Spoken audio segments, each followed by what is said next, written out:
Hey guys, look at this delicious burger. But let's see how I made this. Did I make the right choices on the ingredients? Let's take a look. So we're going to start out here with thin sliced whole grain 15 grain bread, better than your average burger bun. And we are going to be using some classic mayo. This is 100% pure avocado fryer, and we are going to pull our burgers right on out of the air fryer.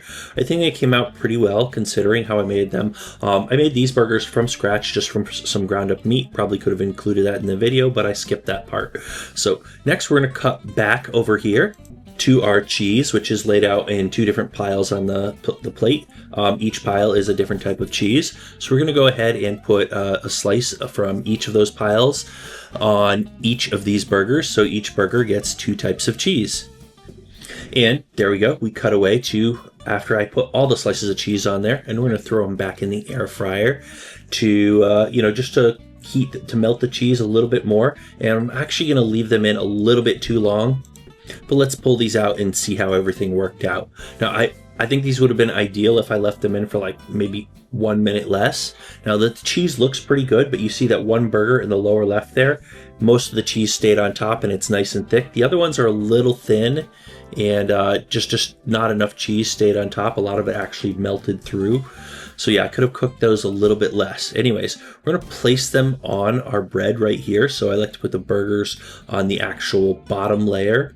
And we're going to go ahead and add a second burger. Because each one needs two actual burger patties, and each burger patty has a bunch of cheese on it. So looking pretty good so far. We've got some pretty good thickness going on there. I'm going to take a look at it from this other angle here and basically see how that's basically the thickness I try to shoot for with burgers. So over here, we're going to add some ketchup. So this is organic tomato ketchup from Lidl. Anyways, let's go ahead and add some of this. And at this point, we're basically done. So we're going to go ahead and close up the sandwich here. And there we go. So got our last layer of bread on top of the sandwich, and here it is from the side, so you can actually see how thick it is.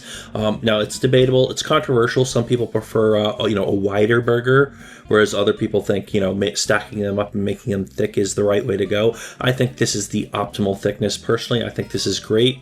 It could be packed in there a little bit better, but this is going to work. And as you can see, it's definitely possible to eat this burger. It is not too thick.